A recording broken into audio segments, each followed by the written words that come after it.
During the summer months, it's usually a good time to have fun and relax. And while I genuinely enjoy the warmer weather and all the plans that come with it, it doesn't always leave much room to actually slow down. Between added commitments, events, and kids being out of school, finding any time to just collect my thoughts has been nearly impossible. I'm doing my best to keep up with everything, but the truth is, I haven't really had a system for managing all the mental load. Before I go to sleep at night, I'm adding all the stuff that I have to do the following day, and then when I wake up, I start trying to tackle that while more stuff keeps loading onto my plate. It's like I'm always playing catch up. That's why this summer, I'm trying something new. Therapy through today's video sponsor, BetterHelp. I haven't done therapy before, but as the responsibilities grow and the time for myself gets smaller, I'm starting to see how helpful it might be to have some space to process everything. Therapy isn't just about fixing a problem, it's about building habits and tools to take care of yourself even when life is moving fast. BetterHelp makes getting started really simple. You just fill out a short questionnaire and get matched with a licensed therapist from their network in as little as a few days. And if it doesn't feel like the right fit, you can switch at any time for no extra cost. I'm hoping they'll help me develop a process in managing the multiple companies and all the stuff that I deal with on a daily basis and be a little bit more organized to lower my stress level. With over 7,000 reviews and a 4.3 rating on Trustpilot, BetterHelp is a platform I feel confident trying, especially as somebody stepping into therapy for the first time. So if your summer is feeling nonstop and you haven't had a minute to breathe, maybe this is your sign. I'm giving BetterHelp a try, and maybe it's time you do too. Visit betterhelp.com/superspeeders or click the link in the description to get 10% off your first month. What's going on, everybody? Rob Ferrari here, and objectively, let's call it how it is. Ferrari has been leading the way in the sports car market for decades. And they've made a big mistake. And Lamborghini is one of those companies that's always been following Ferrari. And it's always trailing behind. As Ferrari goes up, Lamborghini goes up. Now we're in a situation where they had a major misstep, right? They have embraced sort of the future of electrification and we need more horsepower because they saw Lamborghini was a different beast. Lamborghini was all about horsepower, all about this. They're getting some market share. So they're like, instead of just relying on what's made us so popular, let's try and compete in that space and sort of stamp out Lamborghini. Now, Ferrari has now suffered a major hit. And when I say Ferrari, the company is still doing fine. It's a public company. It's a brand. But as far as what it's there for, as far as what Ferrari is there for, not for the F1, not for the racing, but for providing vehicles to customers. Now, we can get into the fact that the vehicle program was just to fund the racing program. We're not getting into the history here.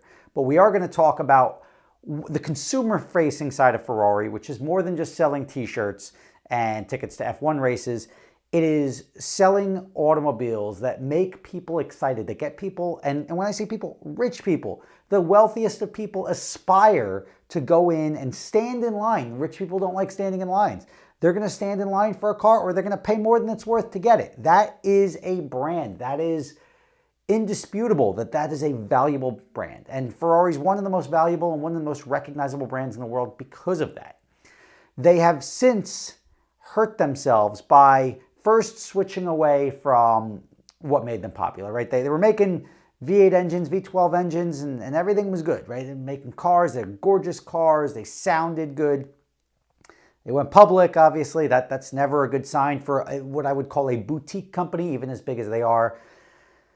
And then they're like, all right, we need more horsepower. We can't squeeze anything else out of the V8, so let's go forced induction. And the biggest problem you run into forced induction, especially if you go the turbo route, is you lose that signature sound. You are forcing the exhaust gas, instead of going out these glorious pipes and right to somebody's ears, you're forcing them through turbos and it muffles it down, right? I mean, it's good if you want to go lap the Nürburgring because it's quieter, or if you have a track like Lime Rock that has noise restrictions.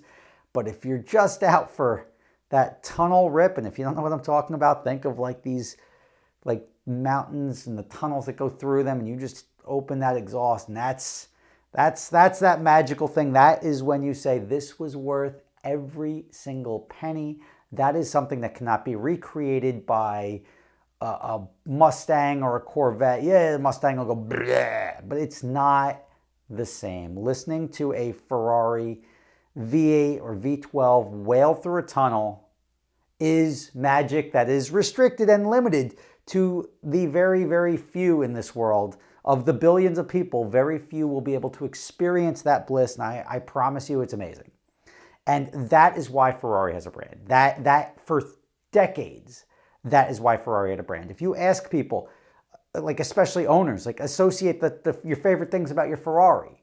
I mean, yeah, top three are probably like the engine, the noise it makes, right? The engine, the noise. Second, maybe the performance. Third, probably that it keeps its value or goes up in value. All of these things is where Ferrari sort of rug pulled by switching over to like V6 hybrid powertrains, thinking that like, well, it's all about performance. Like Lamborghini used to not be able to sell things at list. Like my couple of my Lamborghinis just 5 years ago, paying 20 grand under list, brand new cars, begging you to buy them. Then they would go down from there too. They'd still depreciate. COVID comes along and everything like that. And Lamborghini's made good cars for the last probably 15 or 20 years since Audi got involved. They had the Diablos, which are awesome, but obviously handmade Italian cars, they leak. They all those problems you don't want. The Murcielagos were okay. The Gallardos, first ones were a little bit rough, but like they made the cars better. Starting in 2010, and you can stamp this, Rob Ferretti quoted, any Lamborghini and Ferrari made after 2010 is a pretty safe bet. It's very reliable. When I say very reliable, it is not the exotic car of yesteryear where it's like, oh yeah, my car's in the shop again. And it's like where anyone else would lemon law it. It's like, no, but it's a Ferrari. It's got 11 pages of service records. Imagine buying a Corvette with 7,000 miles on it. It's got 40 service records on it. Nobody would do that. Everyone would be like, it's a lemon. Get rid of it. I don't want to touch that thing. Ferrari, it's just what you get when you buy a 355. Or something like that, or a 348 or a Testarossa. You just get stacks of service records. Oh yeah, it looks like you changed the timing belt 3 times in the last 500 miles. Yeah, I don't really drive it, so every 3 years I got to do this service. Those cars are now reliable, they perform well, and they did do away with the manual transmission. We can sort of argue about that. I think that was a mistake on both fronts. At least keep it an option. But as publicly traded companies owned by Audi and then Ferrari being a public company now, the focus is on profit, and profit drives everything. They switched over Ferrari to hybrid powertrains and then started saying like, we're going to do an all-electric car. All plans, the electrification has failed miserably in the sports car space. There are companies now like Pagani saying zero chance we're ever going to go electric. Like it's like, you're better off just shutting your company down because that's not what people want. And you could say electric cars, the performance is up here, it's better and everything like that. Well, you know what? The billionaires aren't flocking to Rimac. Sadly, they make fast cars. Tesla, Model S Plaid, yeah, all fast cars. It's the equivalent of taking the experience out of things that we love. And the experience, that tunnel experience, that noise that these cars make, that is the experience. It's the equivalent of a protein shake versus having a meal. I'm there for the meal. I'm paying hundreds of dollars a person to go to a good restaurant and have a delicious meal versus going there and if they just gave you a protein shake and it's like, this is going to be better. That's not what I want. That's not what I'm like. I understand that protein shake may be better for me. It's quicker. It does everything. It gives me everything that I'm looking for out of this meal except the enjoyment. And that's the key. So Ferrari has already started producing cars. The SF90s, the 296s, they are depreciating. People are flocking to the last of the cars, the F8s, the 488s, the 458s especially. That was the last of the naturally aspirated V8s. Those are the cars that people are starting to hoard. Those are going up in price. You go get a brand new 296, guess where you're going? You're losing 100 grand in 3 months. It's just the way it is. People are selling them under list. They're having trouble moving them. People have them. They get stuck. They're underwater by hundreds of thousands of dollars. For people that paid over for like SF90s, out hundreds of thousands of dollars. And why are these sports cars selling for $400,000, $500,000, $600,000, $700,000 now? I don't know. Like, it's because it's something I don't want, and it costs me twice as much as something that I would like. That brings the market up on the old cars. And that's where I was saying Lamborghini is in trouble because Lamborghini is following the path of Ferrari. Now, there is a difference, right? You may argue that Lamborghini has always been about peak performance. Lamborghini has kept the big engines and then added some electrification. So now you're getting the big engines. It's almost like giving you a car and then nitrous or steroids or something like that. The electrification makes the cars heavier. The performance is there 100%, but these cars, Lamborghini, it's new for Lamborghini owners to buy and have these cars retain their value so well. I think that's temporary. Now Lamborghini selling cars for $800,000, $500,000. That is not where they belong. And I promise you, the Temerios, I'm pronouncing it wrong. I apologize. And then the V12 now, people, they flock to get them because it's new. And I'm sure the performance there, they were all about the SF90s when they came out too, right? The performance, it's there, $300,000 over list. I promise you that Lamborghini market is going to be crashing down very soon. And when I say very soon, in the next 12 to 18 months, you can save this video clip. You can say, put it in your calendar, like, let me go show Rob how wrong he is. Or you can just find out that I was right and not message me because you don't want to acknowledge that I was right about it. But I promise you, if Lamborghini doesn't pull back, and Ferrari has to pull back, all of these companies have to pull back and acknowledge that what makes sports cars worth spending hundreds of thousands of dollars on is what they're getting rid of. And Ferrari pushed back like 2 or 3 years, they're all electric car. That's going to be a bust. Nobody wants it. And they even say lack of demand. Nobody wants, it's not like you're waiting for us to come around. We can go get electric cars right now that are really fast. We just don't care, right? Like, there has never been a time, and I'll show you how weak the market is. There has never been a time in history that a person with money and the ability to buy either a Ferrari or a Corvette would have bought the Corvette. They buy the Ferrari because they can afford it. If you can afford either of them, and when I say afford, not like I can make the payment, you can afford either of them. So you have the free will and the choice to buy. It's Ferrari 100% of the time. I'm telling you right now, if you said for the same money, forget about it. If you said Ferrari or Z06, Ferrari or Z01, guess what? Keep your 296. I don't care what the price delta is. I am selecting that Corvette by choice 100% of the time. And that's a big problem. And I'm not the only one that would say like, no, Corvette looks good enough and the performance is there, the sound is there, the experience is there. I am taking the experience of a restaurant over a protein shake any day. I'm warning the Lamborghini owners, if you want to take my advice, you could thank me. Get rid of the hybrid cars now. Like, people aren't going to want them. They're all about pushing them because they got performance, but people are not looking for those cars. Look at what happened to Ferrari. Lamborghini always, as I said, is trailing behind, and the market is trailing behind. But you guys knew the Lamborghini being like, I got my car, it's 800 grand, but it's worth 200 more than that. It's not. It's not going to be. If it was, it's very brief.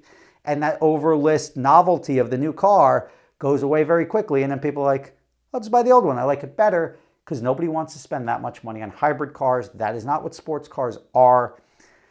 That's for racing. That's for why Formula E will never be anything as good as Formula One. And that's why Formula One, the pinnacle of motorsports, is saying, yeah, we should go back to the V10s.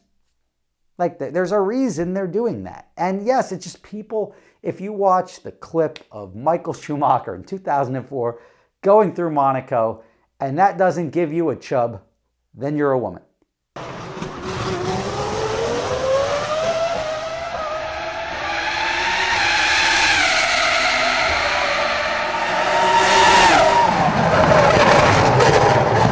Because if you had one, you'd get a chub from that. It's magical. Like that experience is magical, and that is what is special about cars. That's what makes us all like cars.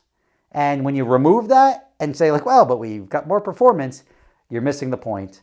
So my warning to Lamborghini owners, get rid of them now. Get something you like. If you want an Aventador, if you want your V12, go back to the Aventador. You want or even a LP640, Diablos. I mean, these cars are to the moon right now.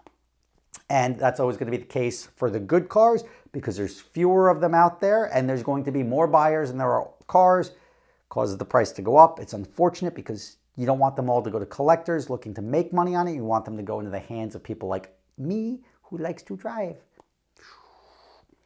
And luckily those collectors, as long as I'm on that train, my driver car goes up with them. I'll always have a Delta, and I'll sell my driver's car and buy another one with low mileage and drive that one. And then ultimately, that is the cost of my hobby.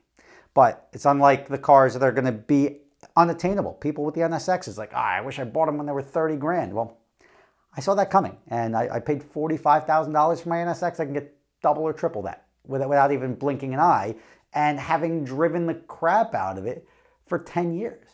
So I know what I'm talking about. Like, I'm not a guy just spitting hypotheticals. I've done this with Supras when everyone said I was crazy. I've done it with, like, I can identify cars that are good and fun, and those cars are going to be good and fun forever. And as long as they keep making good and fun cars, we're great. But when now they're not, there's only so many to go around. Rob Ferretti, thank you for watching. See you tomorrow.